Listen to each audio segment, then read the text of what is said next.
मुंबई, भारत की माया नगरी।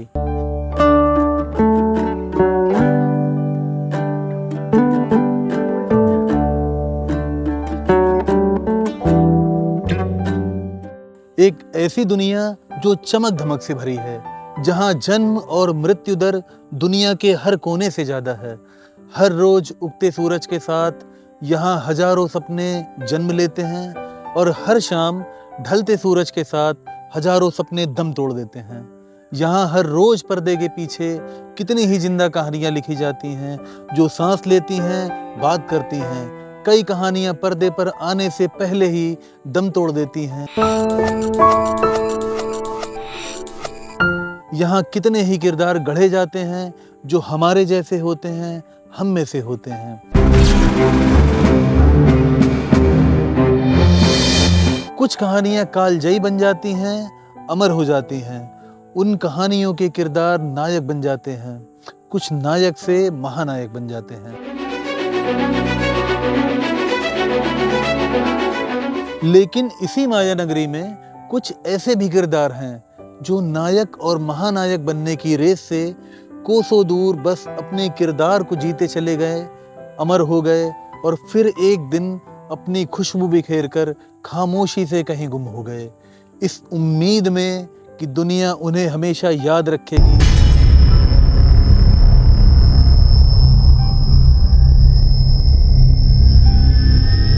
हमारी आज की कहानी भी एक ऐसे ही किरदार की है, जो नायक और महानायक बनने की रेस से कोसों दूर सिर्फ अपना किरदार निभाता रहा, कई जीवंत किरदार। लेकिन आज उसे वो सम्मान नहीं मिल रहा जो उनके समकालीन नायकों को मिल रहा है। वो समकालीन नायक जो किरदार को जिंदा कर देने की कला में उनसे कोसों दूर थे। हमारी कहानी का वो किरदार जो ऑस्कर विजेता सत्यजीत रे की सबसे बड़े और एकमात्र सपने के खेवनहार थे, आज की कहानी में है हॉलीवुड का वो मेगा स्टार जिसने हमारी आज की कहानी के नायक के पद चिन्हों पर चलकर एक कीर्तिमान रचा। साथ ही कहानी उस हिंदी फिल्म की जो लिखी तो बॉलीवुड के लिए गई थी, लेकिन चोरी करके उस पर फिल्म बनाई हॉलीवुड ने, और स्क्रिप्ट चुराने वाले उस इंसान को मिली एक गुमनाम मौत, वो भी उसके अपने देश से हजारों किलोमीटर दूर भारत के जंगलों में। कमर की पेटी बांध लीजिए, क्योंकि हम चल रहे हैं सिनेमा के उस स्वर्णिम दौर के सफर में, जहां अनगिनत कहानियां गुम कर दी गईं।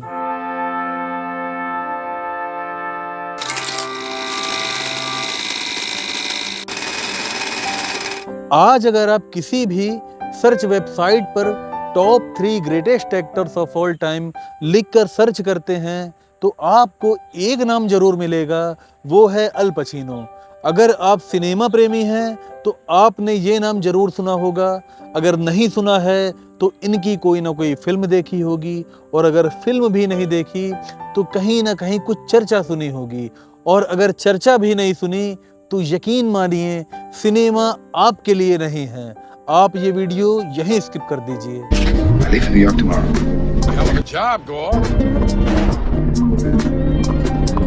अल पचीनो की सफल और अद्वितीय फिल्मों की फेहरिस्त बेहद लंबी है। Godfather, Scarface, Scent of a women, Serpico जैसी तमाम फिल्में दुनिया भर में देखी और सराही गईं। अल पचीनो ने ऐसे ऐसे जीवंत किरदार निभाए हैं जिनकी मिसाल मिलना मुश्किल है। लेकिन आज हमारी कहानी का किरदार अल पचीनो नहीं है। हाँ, एक कड़ी है जो अल पचीनो को हमारी आज की कहानी के किरदार से जोड़ती है, और वो कड़ी है साल 1992 में रिलीज हुई अल पचीनो की एक सुपर हिट फिल्म Scent of a Women. A beautiful woman. Women. She's a friend of yours. इस फिल्म में अल पचीनो ने एक अंधे रिटायर्ड आर्मी ऑफिसर का किरदार निभाया है। अगर आपने कभी अल पचीनो की एक्टिंग नहीं देखी है तो यकीन मानिए सेंट ऑफ ए विमेन देखते हुए आप 100% यही सोचेंगे कि किसी अंधे आदमी को पकड़कर फिल्म में यह एक्टिंग करवाई गई है। इतनी जीवंत, इतनी संजीदा और किरदार में पूरी तरह समा जाने वाली एक्टिंग के लिए शब्दकोश का एक ही शब्द परफेक्ट बैठता है और वो है अद्भुत। फिल्म देखने के बाद ये फिल्म और फिल्म में अल पचीनो की एक्टिंग हफ्तों तक आपके जहन में गूंजती रहती है। इस फिल्म के समाप्त होने के साथ ही आपके दिमाग में मचलता है एक सवाल कि एक व्यक्ति इतना जीवंत किरदार निभा कैसे सकता है।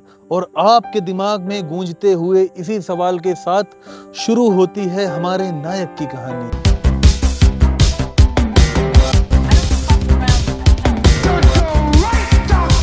You're about as mysterious to me as a block. अल पचीनो ने इस फिल्म के कैरेक्टर को इतनी सूक्ष्मता से निभाने के लिए एक भारतीय फिल्म से प्रेरणा ली थी और उस फिल्म का नाम था स्पर्श।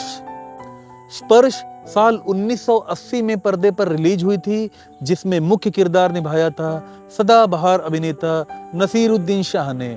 आपको जानकर हैरानी होगी, अल पचीनो अभिनीत सेंट ऑफ ए विमेन से 12 साल पहले रिलीज भारतीय फिल्म स्पर्श में नसीर साहब ने जो किरदार निभाया था वो किरदार भी एक अंधे व्यक्ति का था।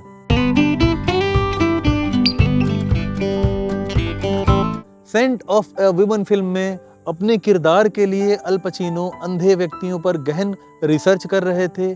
उनके हाव भाव, चाल, भाषा समझने के लिए अंधे व्यक्तियों के संस्थानों से संपर्क किया, उनसे बातचीत की, उनके साथ लंबा वक्त बिताया।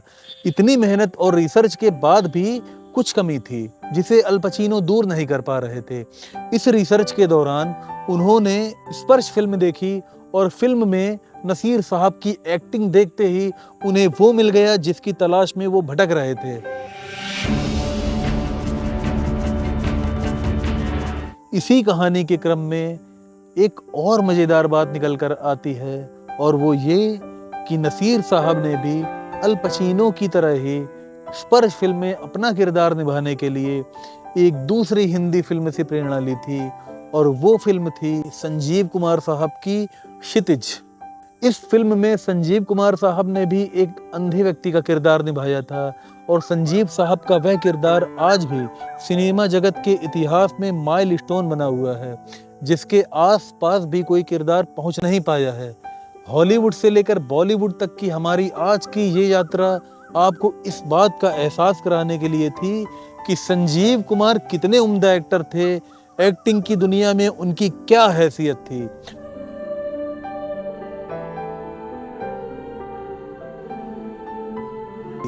उनके मरने के कई सालों बाद उनके होने का एहसास इसलिए जिंदा कराना पड़ रहा है क्योंकि एक उम्दा कलाकार तब नहीं मरता जब उसकी सांसें बंद होती हैं, वो तब भी नहीं मरता जब उसका दिल धड़कना बंद होता है। एक उम्दा कलाकार तब भी नहीं मरता जब उसकी अच्छी फिल्में हिट ना हो या उसे अपने काम का उचित मेहनताना ना मिले। एक उम्दा कलाकार तब मरता है जब लोग धीरे धीरे उसके बारे में बातें करना बंद कर दें और आने वाली पीढ़ी उसकी अदाकारी के अस्तित्व से अनजान रह जाए।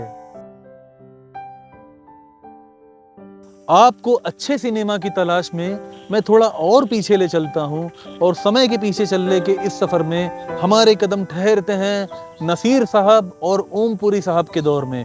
इन दोनों कलाकारों ने 80 के दशक में हिंदी सिनेमा में एक समानांतर सिनेमा की नींव रखी। अगर हम इन दोनों कलाकारों को हटा दें तो 80 के दशक में सिनेमा के नाम पर सिर्फ मसाला बचता है, अदाकारी नहीं। सिर्फ ये दो कलाकार मिलकर पूरी सिनेमा इंडस्ट्री को अपने कंधों पर ढो रहे थे। अगर हम समय में थोड़ा और पीछे चलें तो हमारे कदम ठिठकते हैं 1965 के पहले के सिनेमाई गोल्डन एरा में। दिलीप कुमार, राज कपूर, देवानंद, अशोक कुमार, गुरुदत्त, एक से बढ़कर एक धुरंधर नाम जो सितारा बनकर माया नगरी के आसमान में चमक रहे थे। 80 और 65 के इन दो चमकते कालखंडों के बीच एक सितारा और भी था जिसकी चमक किसी भी बड़े सुपरस्टार से कम नहीं थी। लेकिन सिनेमा की असली त्रासदी ये है, आज जब हम अच्छे और सदाबहार सिनेमा की बात करते हैं, उनके किरदारों पर बात कर रहे हैं, उनकी एक्टिंग की बात कर रहे हैं, तो चर्चा के केंद्र में संजीव कुमार का नाम बड़ी ही मुश्किल से आता है, क्योंकि वो लवर बॉय बनने के बजाय असली सिनेमा बना रहे थे। उन्होंने सादगी से भरी रोजमर्रा के किस्से कहानियों वाली फिल्में की, जिनको सड़क पर चलने वाला रिक्शे वाला, ठेले वाला, खूमचे वाला, खेतों में काम करने वाला किसान या किसी फैक्ट्री का मजदूर भी आसानी से समझ सकता था। उन्होंने जीवन भर सिर्फ अभिनय किया और बेहद शांति से किया। उन्होंने कभी ऐसा शोर नहीं किया कि वो सिनेमा जगत में क्रांति करने आए हैं। उन्हें बस अच्छा काम करने की चाह रही और वो करते रहे। 70 के दशक में भी जब मसाला फिल्मों का दौर अपने चरम पर था। आगे मैं आपको बताऊंगा कि ऋतिक रोशन की फिल्म कोई मिल गया का हॉलीवुड से क्या कनेक्शन था और कैसे ये कनेक्शन आकर कहीं ना कहीं संजीव कुमार साहब से भी मिलता है। लेकिन उससे पहले बात बॉलीवुड के उस दौर की जब सुपरस्टार राजेश खन्ना जहां से गुजरते थे वहां की धूल लड़कियां अपनी मांगों में भरा करती थीं और देवानंद साहब को काले कपड़ों में देखकर लड़कियां छत से कूद जाती थीं। ये कहानियां बॉलीवुड की उस दौर की है जब इंडस्ट्री में चॉकलेटी हीरोज का बोलबाला था। हर कोई चॉकलेटी बॉय की इमेज में सीमित रहना चाहता था। और तब संजीव साहब ने महज 30 साल की उम्र में शोले में ठाकुर का किरदार निभाया, मौसम में बूढ़े पिता का रोल निभाया और हर बार ऐसा लगता जैसे वो उसी उम्र के इंसान हो। ये स्किल थी जो ना तो पढ़ाई से आती है ना सीखी जा सकती है। ये आपके खून में होती है, आपके डीएनए में होती है। शोले या मौसम ही नहीं, संजीव साहब ने कोशिश, आंधी, त्रिशूल, नया दिन नई रात जैसी एक से बढ़कर एक नया फिल्म की, जिसमें वो मुख्य किरदार तो होते थे लेकिन हीरो नहीं होते थे। वो हीरोइन को गुंडों से बचाने के लिए फाइट नहीं करते थे, बस सादगी से एक किरदार निभाते थे। वो किरदार जो हमारे आपके जैसा होता था। वो नाचते नहीं थे, चिल्लाते नहीं थे, वो ना भारी भरकम डायलॉग की बौछार करते थे और ना ही उनकी हीरोइक एंट्री होती थी, क्योंकि वो कभी नायक बनने की रेस का हिस्सा नहीं थे। अगर संजीव साहब के कद को और गहराई से समझना है तो उनकी एक और फिल्म की बात करते हैं, शतरंज के खिलाड़ी। ये फिल्म बहुत खास है और संजीव कुमार साहब के अलावा इस फिल्म के खास होने की एक और वजह थी सत्यजीत रे। सत्यजीत रे बंगाली भाषा में फिल्में बनाते थे।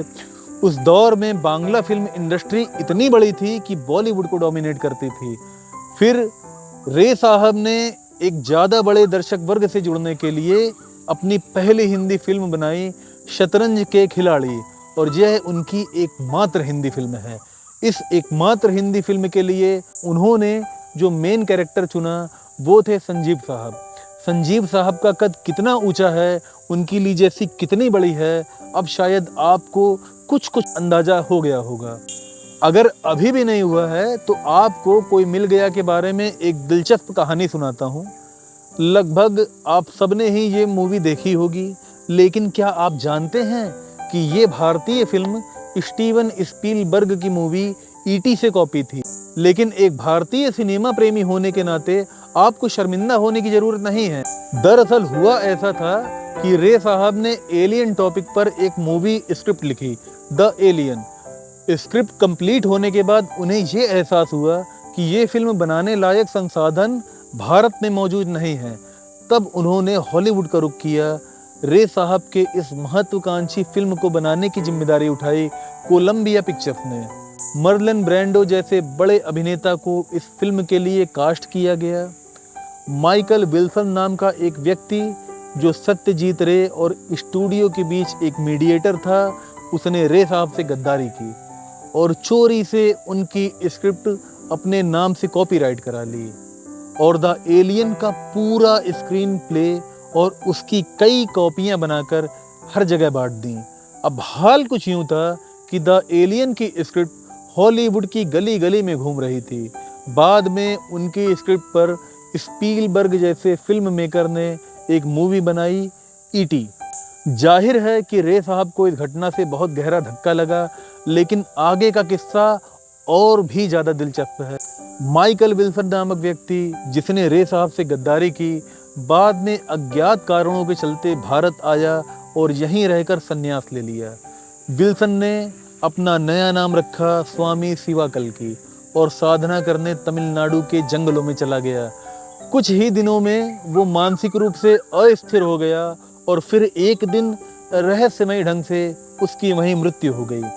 उधर रे साहब को ऑस्कर का ऑनररी अवार्ड पाने वाले इकलौते भारतीय फिल्म मेकर बने और मजे की बात जानते हैं, ऑस्कर वाले इनके पास चल कर आए थे क्योंकि रे साहब तब जीवन के अंतिम दिनों में हॉस्पिटल में भर्ती थे। विल्सन को उसके कर्मों की सजा मिली और रे साहब आज भारतीय सिनेमा के आसमान में अपने दौर के सबसे चमकते सितारे के रूप में स्थापित हैं। आज की पीढ़ी शायद ही ये यकीन करे, Martin Scorsese, Christopher Nolan, Francis Ford Coppola जैसे हॉलीवुड के दिग्गज फिल्मकारों के आदर्श थे सत्यजीत रे, और रे साहब की पहली पसंद थे संजीव कुमार। हाँ, संजीव साहब अब हमारे बीच नहीं हैं। संजीव कुमार की मृत्यु भले ही प्राकृतिक थी, लेकिन उनकी आत्मा, उनकी सांसों, उनकी धड़कन की हत्या हुई है और इस हत्या का पाप हमारे सर पर है। संजीव कुमार बॉलीवुड का वो चांद थे जिसकी रोशनी आज भी 70 के दशक की कहानियों को रोशन करती है। 70 के दशक का वो सुनहरा दौर, एक जादुई दुनिया जहां सिंगल स्क्रीन थिएटर पर आने वाली हर फिल्म एक त्योहार थी। फिल्में और किरदार सिर्फ मनोरंजन नहीं बल्कि जिंदगी का आईना थे। उस आईने पर उकेरी हर तस्वीर में संजीव कुमार जैसे कलाकार ने अपने अभिनय से जान फूंकी थी। वो ऐसे कलाकार थे जिनकी आंखों से कहानियां बोलती थीं और चेहरे पर हर भाव नाचता था। अब खुद से सवाल पूछिए, क्या हमने एक दर्शक के रूप में संजीव कुमार के साथ न्याय किया है? हम आज जब देवानंद, अमिताभ बच्चन, राजेश खन्ना की जीवनी, उनके किरदार पर बात कर रहे थे, बायोग्राफी बना रहे होते हैं, तब संजीव साहब पर बात करने में क्यों कतराते हैं? क्या उनका ये कसूर था कि मसाला एक्टिंग के दौर में दर्शकों को असली सिनेमा परोस रहे थे? खुद से सवाल करिए, सोचिए और फिर सवाल करिए, और तब तक करिए जब तक आपको सही जवाब न मिल जाए। नमस्कार।